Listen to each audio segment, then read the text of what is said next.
Hello everyone, this is Swapnali Mankar. Let's start in brief about route of drug administration. First we will see the classification of routes of drug administration. They are divided into two classes, systemic route of administration and local route of administration. Systemic means वो directly blood में enter होगा और local means हम उसको surface area पे apply करेंगे. Then systemic again classified into enteral route and parenteral route. Enteral route classified in oral, sublingual, rectal, and parenteral route classified in the inhalational, injection and transdermal route. Injection again classified in intravenous, intramuscular, subcutaneous, intraperitoneal, intramedullary, intracardiac, intraarticular, intrathecal, intraarterial and epidural.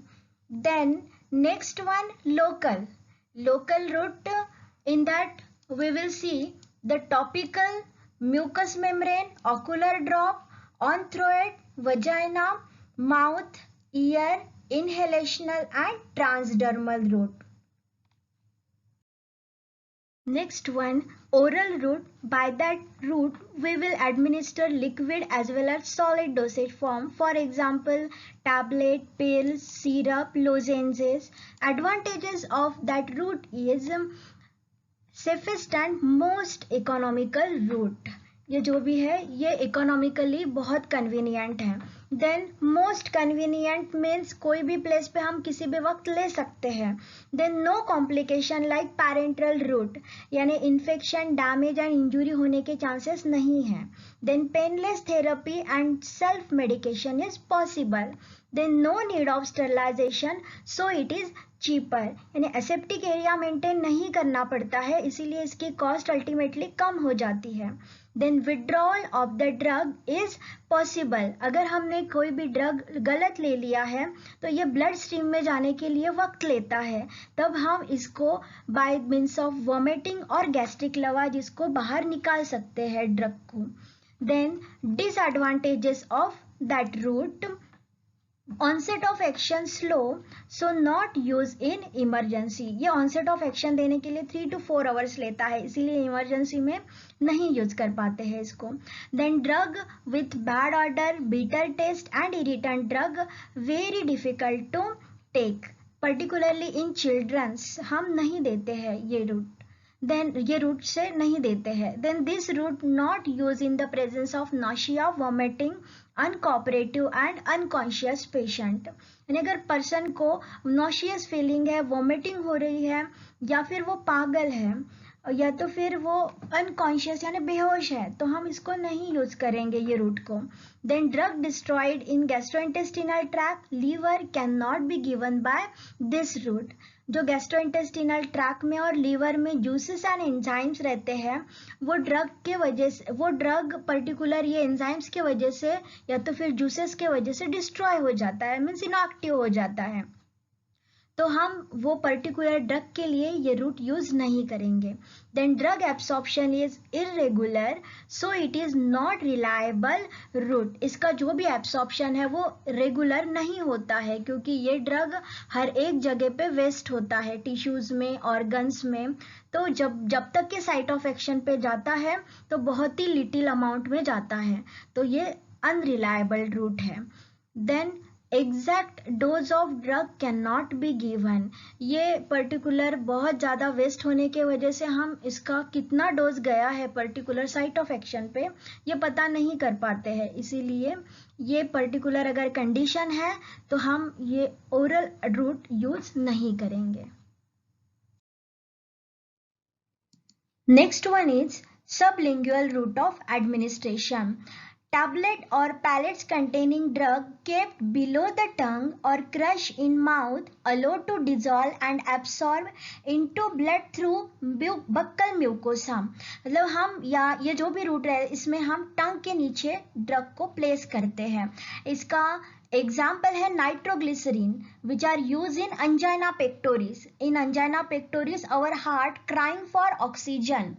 तो वो condition में अगर nitroglycerine की tablet हमने टंग के नीचे रख दी तो वो जो भी रेस्टलेसनेस फील होता है अंजाना पेक्टोरिस में वो बिल्कुल कम हो जाता है, इंस्टेंट हमें एक्टिविटी मिलती है। Then isoprenaline sulphate, next example, isoprenaline sulphate use in a bronchial asthma. Bronchial asthma में हमारा जो भी ब्रोंका है वो एक्सेसिवली कंस्ट्रिक्ट हो जाता है, तो वो कंडीशन में उसको रिलैक्स यानी डायलेट करने के लिए हम आइसोप्रिनालिन सल्फेट जनरली यूज करते हैं, तो वो भी हम सबलिंगुअल रूट से यूज करेंगे। देन इसका एडवांटेजेस है, absorption is rapid and uniform, so onset of action rapid. जो एब्सॉर्प्शन रहता है ये बहुत फास्ट होता है, क्योंकि आपने देखा होगा कि टंग के नीचे आपके जो भी इपिथेलियल लेयर्स रहती हैं उसमें रिच कैपिलरी नेटवर्क रहता है, वो आपको इजीली नेकेड आइज से आप देख सकते हैं। तो वो जनरली जो भी थीन एपिथेलियल लेयर है उसमें से ड्रग बहुत फास्ट एब्सॉर्ब होता है और डायरेक्टली ब्लड स्ट्रीम में जाता है, तो इसका जो भी एक्शन है वो यूनिफॉर्म मिलता है, यानी कहीं भी वेस्ट नहीं होगा, and so onset of action is rapid और हमें जल्दी इफेक्ट मिलेगा। Then degradation by gastrointestinal tract and liver is avoided. तो जो भी गैस्ट्रोइंटेस्टिनल ट्रैक में या लीवर में जा ही नहीं रहा है ये ड्रग, यानी स्टमक में और इंटेस्टाइन में नहीं जा रहा है, लीवर में भी नहीं जा रहा है, तो ये जो भी डिग्रेडेशन है वो नहीं होगा वो ड्रग का, वो डायरेक्टली ब्लड स्ट्रीम में एंटर होगा। देन ड्रग एक्शन और adverse effect terminated bye spitting tablet. अगर ये ड्रग हमने अगर ओवरडोज हो रहा है या तो फिर हमें कुछ अलग फील हो रहा है ना, रिएक्शन कॉज हो रही है, एलर्जी लग रहा है, तो वो ड्रग अगर हमें बाहर ये करना है, थूकना है, तो हम स्पिटिंग के थ्रू हम इसको निकाल सकते हैं, ओके, टर्मिनेट कर सकते हैं। Then it shows rapid action use in medical emergency. इसका जो भी इफेक्ट है वो बहुत ज़्यादा फास्ट मिलता है, इसीलिए मेडिकल इमरजेंसी में जहाँ भी इंजेक्टेबल्स जो भी सर्विस है वो अवेलेबल नहीं है तो हम ये रूट इजीली यूज कर सकते हैं। Then disadvantages of that route is drug have direct effect on heart, so it should taken cautiously। जो भी ब्लड स्ट्रीम में जा रहा है अगर directly blood thin epithelial layer से, तो वो डायरेक्टली ब्लड में एंटर होने के बहुत ज़्यादा चांसेस होते हैं, तो इसीलिए ये कॉशियसली लेना पड़ता है। Then if drug use in large amount and frequently then it's inconvenient route of administration, यानी अगर लार्ज डोज दे रहे हैं हम ये रूट से तो ये कन्वीनियंट नहीं है रूट, ओके।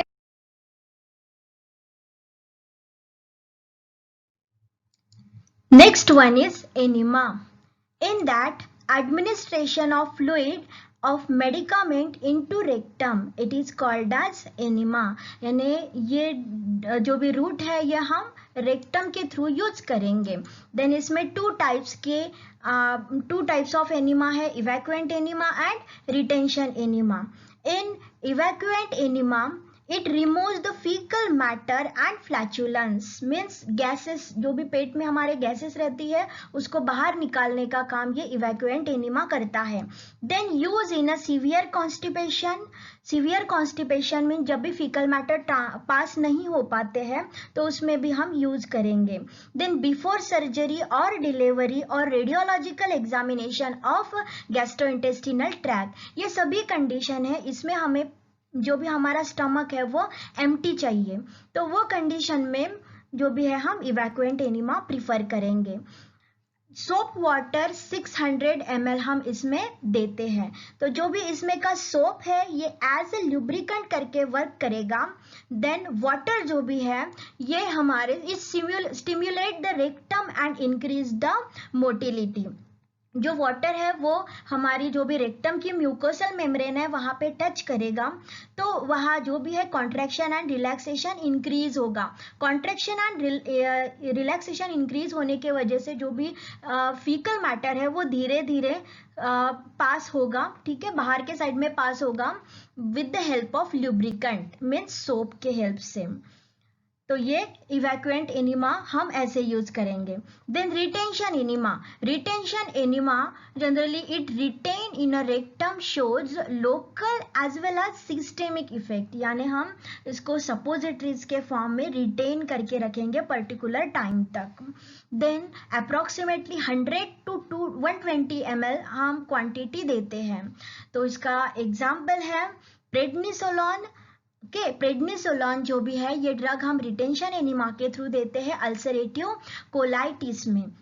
जो भी ulcerative colitis inflammation of digestive track, यहाँ पे डाइजेस्टिव ट्रैक में इन्फ्लामेशन हो जाती है, अल्सर्स हो जाते हैं, तो उसको ट्रीट करने में हम प्रेडनिसोलोन ड्रग यूज करेंगे. देन पैराल्डिहाइड इन अ बेसल एनास्थेशिया, जो भी पैराल्डिहाइड ये भी हम रिटेंशन एनिमा के थ्रू देंगे. बिफोर सर्जरी हम जो भी है ये बेसल एनास्थेशिया के लिए ड्रग देते हैं. हम जनरल एनास्थेशिया में देखेंगे कि बेसल एनास्थेशिया जो भी है ये हर एक जो भी स्टेज रहती है, इसमें 4 स्टेजेस रहती है, तो वो हर एक स्टेज का प्रॉपर सिम्टम्स बताने के लिए हम बेसल एनास्थेशिया देते हैं. ओके. देन नेक्स्ट है therapeutic uses of enema. In nausea vomiting, अगर पेशेंट को नोशिया वॉमिटिंग हो रही है तो हम एनिमा यूज कर सकते हैं. Then if drug has bad order and taste, then if it is safe when patient is unconscious, मतलब बेहोश पेशेंट में भी हम दे सकते हैं ये रूट से. Then if drug destroyed by digestive juices, ये डायरेक्टली रेक्टम के म्यूकोसल मेम्ब्रेन के थ्रू ब्लड स्ट्रीम में एंटर हो रहा है. ओके या तो फिर लोकल एक्टिविटी मिल रही है हमें वहाँ पे, तो हमें वहाँ पे इंटेस्टाइन या तो फिर स्टमक में नहीं जा रहा है, तो वहाँ पे डिस्ट्रॉय नहीं होगा ये drug. Next one is parenteral route of administration. Parenteral means parenteral, beyond intestinal. Okay, per means beyond, enteral means intestinal. Okay. Then drug administered by injection which take drug directly into tissue fluid or blood without having to cross the intestinal mucosa. Then advantages, onset of action is fast, so use in emergency. इसका with in a minute action start हो जाती है, इसीलिए हम emergency में इसको use कर सकते हैं ये रूट को. Can use in presence of vomiting, diarrhoea and nausea. Then can use in unconscious और uncooperative patient. Then it is reliable route because drug absorption is regular, यानी ये डायरेक्टली ब्लड स्ट्रीम में enter हो रहा है, इसीलिए इसका वेस्टेज कहीं भी नहीं होता है, इसीलिए इसको रिलायबल रूट ऑफ एडमिनिस्ट्रेशन बोलते हैं. Then drug which poorly absorbed by gastrointestinal tract, inactivated by digestive juices or liver can given by this route. जो रूट है ये पर्टिकुलर जो भी रूट है इसमें गैस्ट्रोइंटेस्टिनल ट्रैक और डाइजेस्टिव जूसेस में जा ही नहीं रहा है, वो डायरेक्टली ब्लड स्ट्रीम में जा रहा है. तो कुछ ड्रग ऐसे होते हैं कि जो भी डाइजेस्टिव जूसेस में जो भी एंजाइम्स रहते हैं उसके वजह से इनएक्टिव होते हैं, तो वो ड्रग के लिए पैरेंटल रूट बहुत यूजफुल है. Then exact dose of the drug can be given, यानी जितना डोज हमने दिया है, जैसे 500 mg अगर दिया है तो उतने का पूरा हमें एक्टिविटी मिलेगी, जिसको हम बायो अवेलेबिलिटी बोलते हैं, उसकी बायो एबिलिटी 100% रहेगी. Okay. Then shows effect in low dose than oral, यानी जो भी ओरल से बहुत इंस्टेंट इफेक्ट मिलता है लो डोज में हमें इसका. ओके क्योंकि इसका ओरल के जैसे वेस्टेज नहीं होता है. देन नेक्स्ट है disadvantages of parenteral route. It is relatively unsafe, क्योंकि ये जो भी नर्व्स है या तो फिर टिश्यूज है उसमें डैमेज कॉज करता है. Okay. Then it is expensive, यानी कॉस्टली है. Then self medication not possible, इसमें स्किल पर्सन ही लगता है मेडिकेशन इंजेक्ट करने के लिए. Then aseptic technique must be follow to avoid possibility of infection. Infection means blood stream में डायरेक्टली ड्रग जा रहा है तो वो सेकेंडरी इन्फेक्शन करेगा अगर प्रॉपरली स्टरलाइज नहीं है तो, इसीलिए इसको एसेप्टिक टेक्निक में करना जरूरी है. देन पेनफुल थेरेपी है. पेनफुल थेरेपी यानी पेन करता है ये। Then abscess inflammation at the site of action, अगर जो भी ड्रग है वो कैसा है, ऑयली बेसिस का है, तो वो ब्लड स्ट्रीम में डायरेक्टली डिसॉल्व नहीं होगा, वो कुछ वक्त लेगा। तो जब तक के वो एंटर करेंगे तो वहाँ पे वो क्या फॉर्म करेगा, इन्फ्लामेशन, और धीरे धीरे फिर वहाँ से क्या करेगा, डिस्ट्रीब्यूशन होगा। Then preparation itself to be sterilise, यानी जो एपरेटस है यानी एम्प्यूल्स वो तो स्टरलाइज लगेंगे ही, लेकिन जो प्रिपरेशन है यानी सलाइन सॉल्यूशन है या तो फिर कोई ड्रग दे रहे हैं हम, तो वो भी प्रॉपरली स्टरलाइज होना चाहिए। Then difficult to reverse the action, एक बार में वो ब्लड स्ट्रीम में चला गया तो वो हम पूरा के पूरा ब्लड निकाल सकते हैं क्या, नहीं निकाल सकते हैं, तो जनरली ये रिवर्स नहीं हो पाता है ये drug. Next one is intradermal route of administration. In that drug injected into the outer layer of the skin, आप डायग्राम में दे सकते हैं कि वो आउटर लेयर में इंजेक्ट कर रहे हैं ड्रग को। Then the amount of drug given is small and absorption is slow. इसमें हम 1/10 अमाउंट ही दे सकते हैं, यानी 10 पार्ट में से ओनली 1 ml देंगे हम ये रूट से, यानी बहुत कम अमाउंट हम दे सकते हैं। Then BCG vaccine and small pox vaccine can be given by this route. BCG means bacillus Calmette Guerin, it is use against tuberculosis, and small pox vaccine it is use against variola virus. Okay, जो भी आपका small pox रहता है इसमें faces पे rashes आ जाते हैं, पूरे ऑल ओवर बॉडी पे रैशेस आ जाते हैं, तो अगर वो वैक्सीन्स देने हैं ये दोनों भी तो हम इंट्राडर्मल रूट यूज करेंगे। Then it is useful for studying sensitivity of drug in patient, अगर किसी पेशेंट को कोई ड्रग की सेंसिटिविटी है ये चेक करने के लिए हम ये रूट प्रीफर करेंगे इंट्राडर्मल। फॉर एग्जांपल पेनिसिलिन का जनरली बहुत पेशेंट में एलर्जी कॉज होती है, तो हम उसका ओनली 1/4 पार्ट इंट्राडर्मली दे के देखते हैं कि उनमें डिजीनेस रेस्टलेसनेस फील हो रहा है क्या, अगर हो रहा है तो हम वो नहीं देते हैं, उसके अलावा दूसरा ड्रग प्रीफर करते हैं। Okay, then this route use for diagnostic purpose like Schick test in diphtheria and dick test for the scarlet fever. Next one, subcutaneous route of administration. In that drug injected into the loose subcutaneous tissue, यानी ये जो भी आप diagram में देख रहे हैं कि वो स्किन के अंदर में जो भी लूज सबक्यूटानियस टिश्यू रहती है वहां पे इंजेक्ट करते हैं।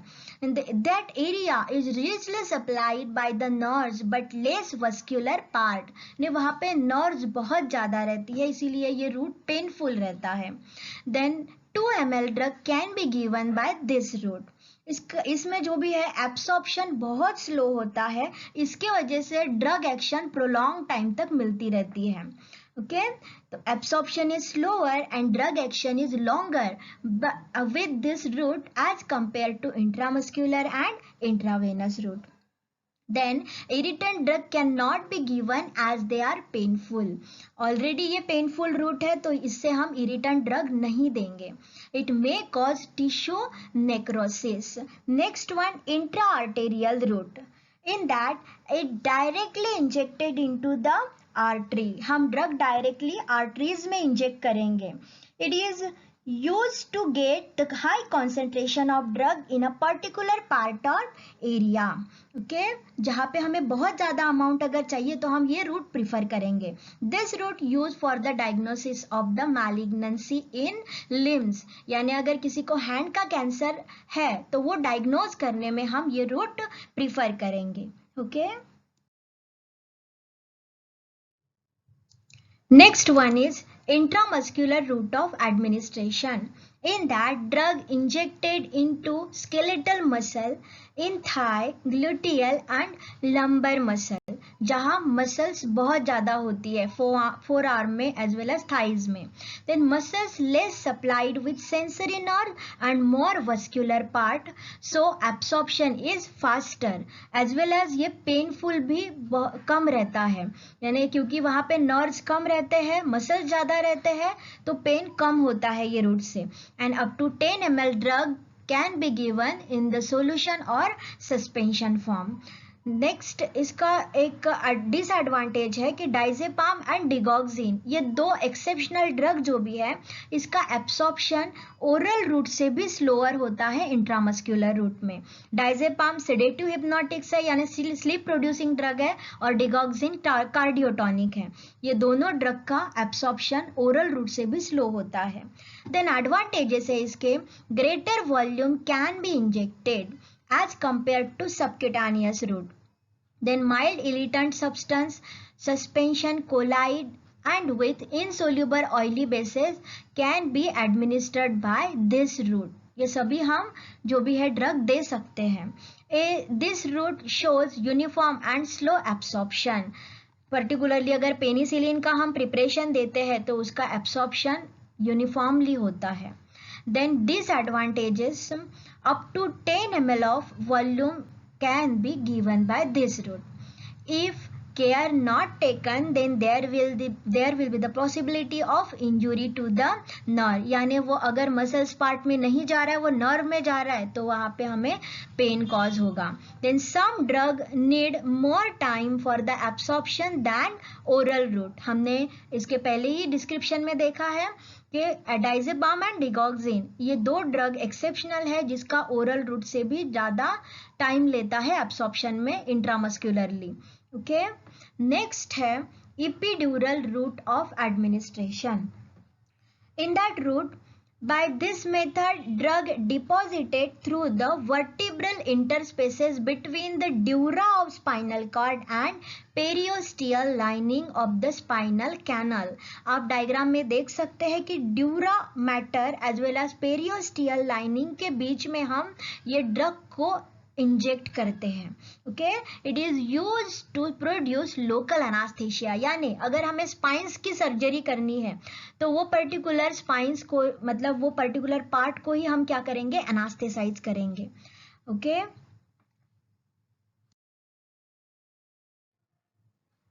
Next one, intravenous route of administration. In that, drug is directly administered into vein, so it reaches directly to blood stream. There is no need of absorption. यानी ये डायरेक्टली ब्लड स्ट्रीम में inter होगा तो कोई tissue से या कोई skin से इसका एब्सॉर्प्शन करने की ज़रूरत नहीं रहेगी। Then drug injected one time called as bolus. Bolus यानी एक साथ में ही हम ड्रग दे सकते हैं। For example furosemide. Furosemide is diuretics which increases the flow and formation of urine. तो ये जो भी ड्रग है ये हम बोलस फॉर्म में देते हैं। Then it given by dissolving in 10 to 20 ml of saline solution slowly. Okay, slowly हम 10 to 20 ml दे सकते हैं intravenously. For example, digoxin. Digoxin is cardiotonic. Then drug given in the form of infusion, यानी drop wise हम इसको for an hour तक दे सकते हैं। देन नेक्स्ट है advantages of drug intravenous route of administration. Exact dose can be given, यानी हम इसका एग्जैक्ट डोज दे सकते हैं. Then fast action, therefore use in emergency, यानी इसकी एक्शन विद इन मिनट को स्टार्ट हो जाती है, इसीलिए हम इमरजेंसी में प्रिफर करेंगे ये रूट को. Then reliable route of administration, यानी इसका कहीं भी वेस्टेज नहीं होता है. Then bioavailability achieved up to 100%, यानी ये जो भी है ये डायरेक्टली वेन से ब्लड में आता है, तो कहीं भी इसका वेस्ट ना होने के कारण बायो अवेलेबिलिटी 100%, यानी इसका जो भी इफेक्ट है हमें जितना हमने दिया है उतना पूरा मिलेगा. Okay, then large volume can be given, means up to 1 to 2 litre हम दे सकते हैं. Then uniform drug level and accurate response can be measured by this route. Then next है डिसएडवांटेजेस. एक्सपर्टाइजेशन इज रिक्वायर्ड, यानी इसको physician या तो फिर स्किल्ड नर्स की ज़रूरत होती है ये इंजेक्ट करने के लिए. Then dangerous effect on vital organ, for example heart, kidney, ये डायरेक्टली ब्लड स्ट्रीम में जाने की वजह से ये डेंजरस इफेक्ट कॉज कर सकता है. Next, difficult to inject drug in a children because it is painful. Then severe infection if not sterilized properly. अगर उसको properly sterilize नहीं किया है compound substance को as well as को जो भी apparatus है जिसमें हम place कर रहे हैं वो अगर sterilize नहीं किया है तो आपको blood में यानी secondary infection होने के chances होते हैं. Then once drug administered it can't retreat. एक बार में ड्रग चला गया ब्लड में तो वह हम पूरा के पूरा ड्रग नहीं निकाल सकते हैं बाहर. Then accident like air embolism and thrombosis can be happen. यानी अगर आप में इंजेक्ट करते वक्त सिरिंज में एयर बबल रहा तो वो डायरेक्टली ब्लड स्ट्रीम में चला जाएगा तो वो एयर बबल की वजह से एयर एम्बोलिज्म कॉज होगा. एंड थ्रोम्बोसिस यानी ब्लड क्लॉट होगा. Okay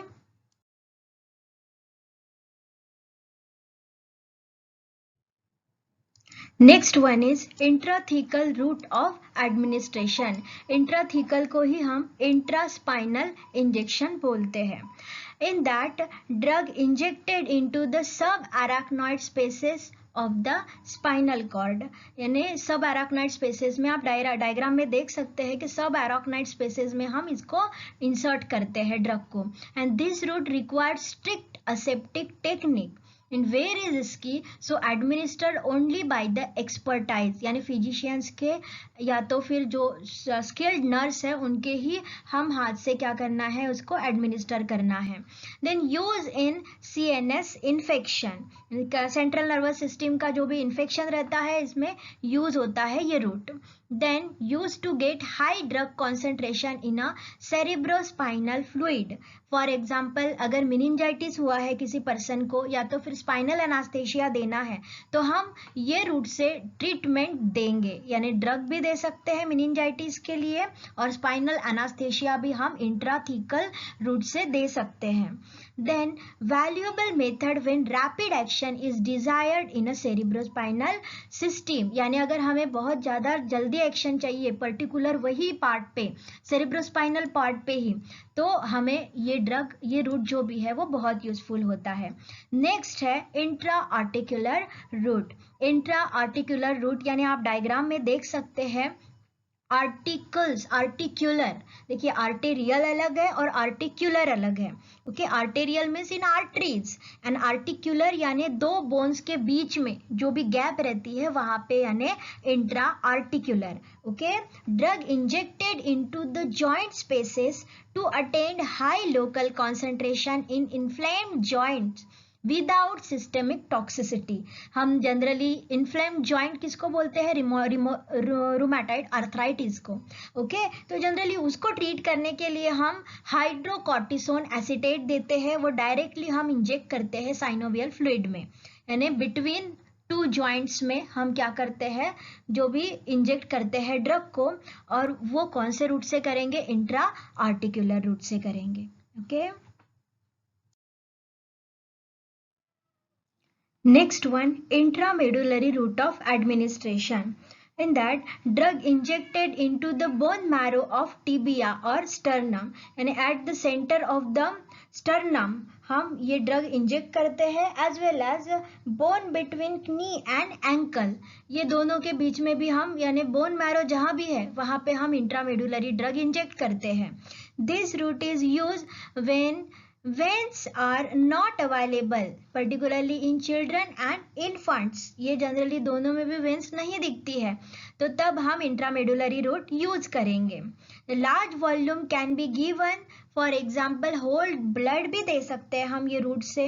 glucose and saline solution हम ये रूट से दे सकते हैं. It has rapid drug action as like intravenous route of administration. Same intravenous route जैसी ही इसकी एक्टिविटी है. Then next है intraperitoneal route of administration. Intraperitoneal route में जनरली एनिमल्स के लिए प्रीफर करते हैं. ओके जनरली माउस रैट इनके लिए ग्विनिया पिग इनके लिए हम इंट्रापेरिटोनियल रूट यूज करते हैं. Drug injected into the peritoneal spaces. Diagram में आप देख सकते हैं कि डायरेक्टली वो कहाँ पे दे रहे हैं पेरिटोनियल स्पेसेस पे दे रहे हैं. Okay it is use for the removal of toxins और poison use in a peritoneal dialysis. यानी जनरली जब भी हमें पॉइजनिंग हुई है कोई और हमें मैटर निकालना है, ब्लड का जो भी वेस्ट मटेरियल है वो निकालना है, ब्लड में जो भी वेस्ट मटेरियल वो निकालना है, और अगर आपकी डायलिसिस यानी यूरिनरी सिस्टम यूज नहीं हो रही है, वर्क नहीं कर रही है, तो वो कंडीशन में हम पेरिटोनियल डायलिसिस के थ्रू जो भी वेस्ट मैटर है वो बाहर निकालेंगे ब्लड में का. Okay, then it is life-saving procedure in case of acute poisoning and in a renal failure. Generally acute poisoning जब भी होती है, बारबिचुरेट या तो फिर मॉर्फिन की पॉइजनिंग, एक्सेसिव ओवरडोज के वजह से अगर हमने लेने में आया वो ड्रग, तो उससे अगर आपका रीनल फेल्यूर हो गया है और आपको वो ड्रग बाहर निकालना है थ्रू द यूरिन, तो हम पेरिटोनियल डायलिसिस डाल के हम क्या कर सकते हैं, उसको बाहर निकाल सकते हैं. नेक्स्ट है intracardiac route of administration. In that drug directly administered into heart, sudden cardiac arrest, that is adrenaline administered in the heart. ये डायरेक्टली हार्ट में ही इंजेक्ट करते हैं हम ड्रग को. ओके, और फॉर एग्जांपल एड्रेनालिन आप ऑटोनॉमिक नर्वस सिस्टम में पढ़ेंगे आगे कि जो भी एड्रेनालिन ये life saving drug generally physicians के किट में रहता है. क्यों रहता है? क्योंकि ये 3 जो भी लाइफ थ्रेटनिंग कंडीशन है, फॉर एग्जांपल सबसे पहला तो है कार्डियक हार्ट अटैक यानी cardiac arrest, then bronchial asthma का जो भी अटैक रहता है उसको भी ट्रीट करता है, और एनाफाइलैक्टिक शॉक, ये तीनों भी लाइफ थ्रेटनिंग कंडीशन है यानी इसमें जान जा सकती है. तो वहाँ ये जो भी ड्रग है एड्रेनालिन है, ये डायरेक्टली हार्ट में अगर हम इंसर्ट किए तो वो बिल्कुल अफेक्ट करता है. ठीक है. Next one is inhalational route of administration. In that drug inhaled in the form of volatile substance like gaseous anesthetic, vapor of liquid, oxygen, carbon dioxide and amyl nitrite. Amyl nitrite generally it is used in angina pectoris. Okay, तो ये सभी drug हम ये route से देते हैं. Then advantages of inhalational route. It drug absorption is very fast and systemic concentration maintained conveniently. इसका जो भी ड्रग एब्सॉर्प्शन है बहुत फास्ट होता है क्योंकि वो नेजल से डायरेक्टली जहाँ भी इफेक्ट चाहिए हमें वहाँ पे locally as well as systemic दोनों भी वैसे इफेक्ट देता है, और सिस्टेमिक अगर गया है तो वो प्रॉपरली कॉन्सेंट्रेशन वहाँ पे मेंटेन करेगा. देन डिसएडवांटेजेस है, drug directly enter in the left side of the heart, so may be chances of the cardiac toxicity. Okay, then local irritating drug may increases respiratory tract secretion. यानी अगर हमने कोई भी counter irritant यानी जब भी drug लिया तो वो क्या करेगा, वहाँ के जो भी सिक्रीशन है वो बढ़ा देगा. फॉर एग्जांपल अगर अमोनिया का स्मेल अगर आप लेते हैं तो आपको स्नीजिंग आती है वो टाइम पे, तो जनरली वहाँ क्या हो गया है कि रेस्पिरेटरी ट्रैक का सिक्रीशन बढ़ गया है. सेम ये जो भी लोकल इरिटेटिंग ड्रग अगर दिए तो वहाँ पे हमें जो भी रेस्पिरेटरी ट्रैक सिक्रीशन इंक्रीज हो जाएगा. Then special technique designed apparatus as well as skill particularly वहाँ वो एडमिनिस्टर करने के लिए बहुत जरूरी होती है. देन नेक्स्ट वन और local route of administration. Local route में this route for localization at accessible site, systemic absorption of this route is minimum. यानी ये सिर्फ ओवर द सरफेस एरिया ही हम यूज करेंगे, इसका जो भी सिस्टेमिक इफेक्ट है वो बहुत ही कम रहेगा. देन इसके टाइप्स है topical, deeper tissues and arterial supply. अभी टॉपिकल में वो अलग अलग पार्ट पे अलग अलग जो डोसेज फॉर्म में यूज होता है. जनरली टॉपिकल में ऑन द स्किन में ointment, cream, powder, paste, okay, ये फॉर्म में हम यूज करेंगे. देन म्यूकस मेम्ब्रेन में eye drop, ear drop, nasal spray, ये फॉर्म में हम यूज करेंगे. देन थ्रोट एप्लीकेशन में throat paints, gargles, then lozenges, and lungs में जनरली एरोसोल फॉर्म में हम स्प्रे यूज करेंगे. Then rectum, vagina and urethra में सपोजिटरीज, देन एनिमा, पेसरीज ये यूज करेंगे, as well as urethral bougies भी यूज करते हैं. देन गैस्ट्रोइंटेस्टिनल ट्रैक में हम एंटासिड करके यूज करेंगे. ये पूरे कैसे यूज होंगे, टॉपिकली यानी ओवर द सरफेस, जहां पे भी अप्लाई करेंगे वहां पे सिर्फ सरफेस एरिया पे वर्क करेंगे, ना कि वो सिस्टेमिक सर्कुलेशन यानी ब्लड में एंटर होंगे. Then next one deeper tissues. Deeper tissues में यानी certain deep areas can be approached by using the syringe and needle, but the drug should be such that systemic absorption is slow. यानी कि syringe से तो apply करेंगे, हम insert करेंगे, लेकिन वो सिस्टेमिक इफेक्ट नहीं देगा. फॉर एग्जाम्पल इसके पहले ही हमने देखा है intra articular as well as intrathecal, यानी वो पर्टिकुलर गैप में ही क्या करेगा, ड्रग को इंसर्ट करेगा, ना कि वो सिस्टेमिक सर्कुलेशन में जाएगा. नेक्स्ट वन है आर्टेरियल सप्लाई. इंट्रा आर्टेरियल हमने देखा ही है कि वो क्या करेगा, डायरेक्टली आर्टरीज में कॉन्सेंट्रेशन मेंटेन करेगा. ओके, ड्रग का वो ब्लड में नहीं जाएगा वहां भी, और जो भी आपकी लिम्स की जो भी कैंसर है उसको डायग्नोसिस के लिए हम ये रूट यूज करते हैं. ओके, तो ये पूरा हो गया local route of administration. Thank you for watching.